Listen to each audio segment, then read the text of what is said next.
myself Shweta Shah and I am your instructor for the subject microprocessor and microcontroller. In this subject we have started unit 5, that is AVR programming in C language.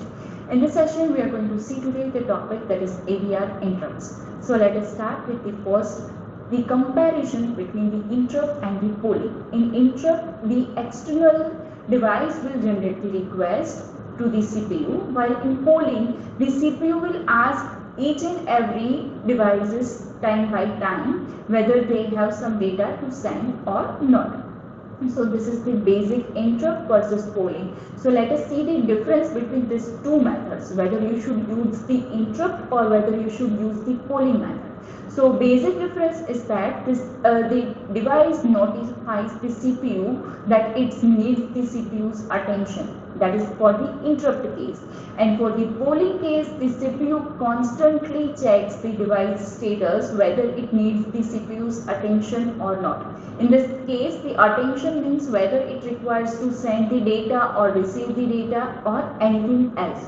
Okay, if you consider the second difference, then the mechanism. The interrupt is the hardware mechanism while polling is just a protocol, or you are using some software protocols. Then if we see the servicing, then the interrupt handler service the devices, while in polling that CPU service the devices.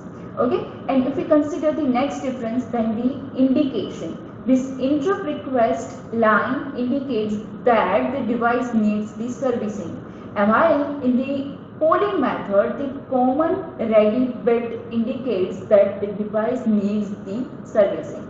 So in polling we are using this ready pin, while in interrupt we are using the interrupt request. Then if we consider the next difference, then the CPU is disrupt only when the device needs servicing, which saves the CPU cycles while you are using the interrupt.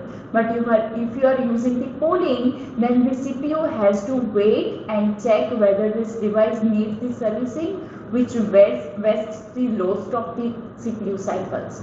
If we consider the next difference, then the occurrence in interrupt can occur at any time, while in polling the CPU polls the device at the regular interval. So the communication can possible at that polling duration only. Okay, so that is the difference between this interrupt and the polling.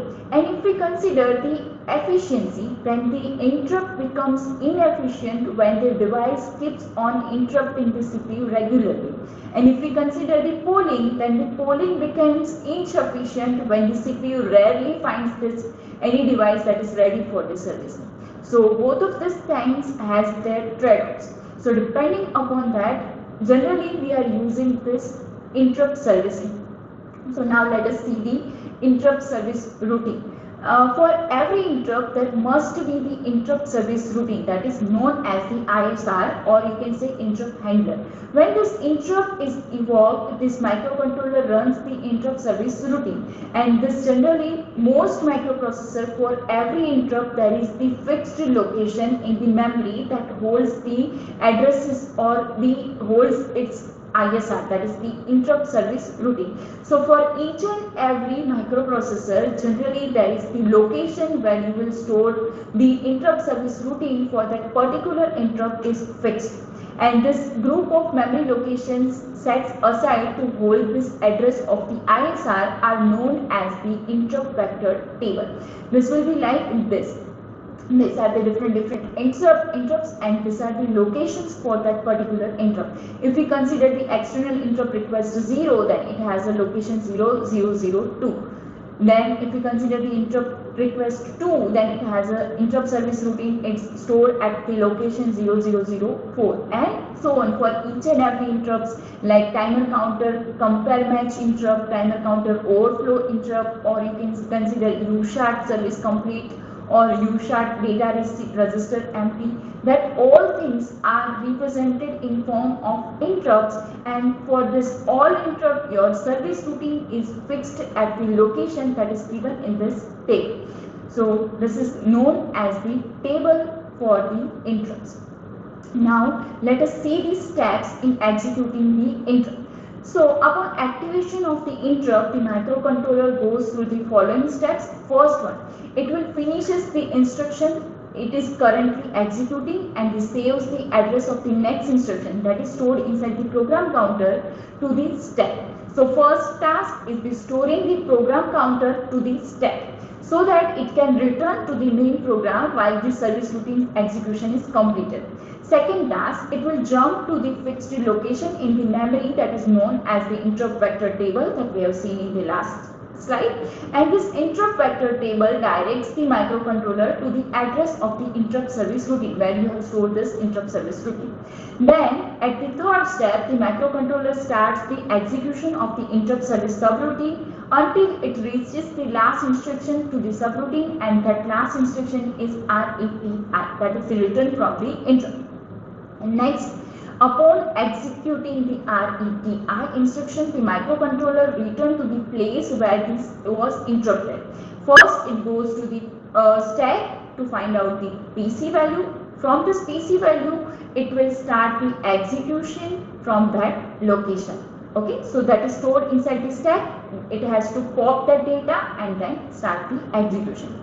So these are the basic steps that will follow by the microcontroller for the execution of the interrupt. Now, if we consider the sources of the interrupt in the area, so there are many sources of interrupts available depending upon which peripheral is incorporated in the chip. And if we see the example, then these are like, first, there are at least 2 interrupts set aside for each timer, one for the overflow and another for the complement. So for each timer you have 2 interrupts, so total 6 interrupts are there.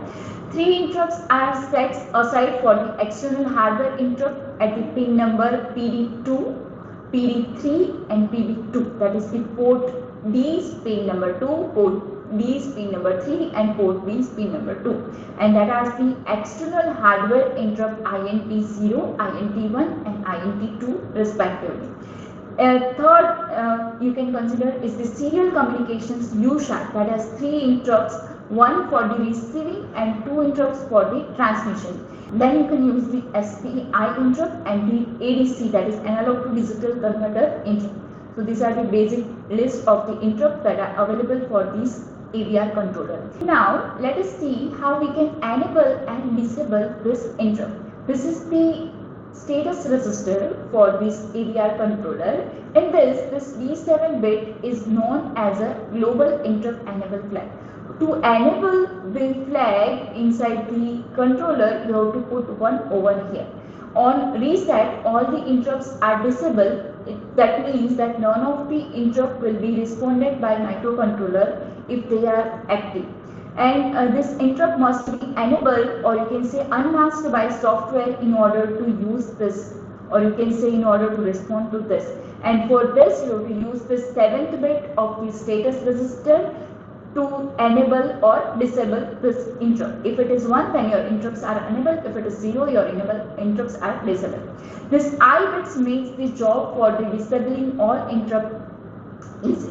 While you are using the CLI instruction, that is the clear interrupt instruction, it will make this I bit as a 0, and that you can use for the critical task where you don't want your interrupts generated. You can use the CLI instruction and it will disable all the interrupts. And for interrupt enabling, you have to follow the steps. First, to enable any one of interrupt, we have to make this D7 bit of this status register as a high, or you can say 1. This can be done by the SEI instruction, that is the set interrupt instruction.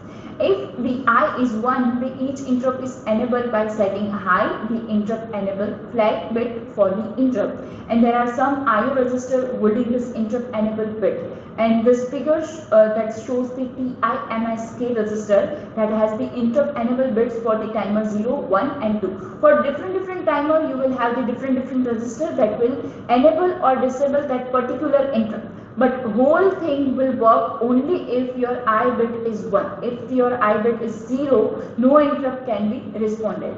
After enabling that, you can decide whether I will provide service to this interrupt or that interrupt. That can be, for example, you can consider for the timer interrupt mask TIMSK register. Here you have used this mask for the timer registers, or you can say timer interrupts. Here this TOIE, that is the timer 0 overflow flag interrupt enable bit, and OCIE, that is for timer 0 output compare interrupt enable bit. If it is 0 then it is disabled, if it is 1 then it is enable. Similar these things are available for the timer 2, that is TOIE2 and TCIE2, and for timer 1 we have 2 output control registers, so we have total 4 flags for that particular time. So here we are ending our today's session. If you have any query then you can contact me.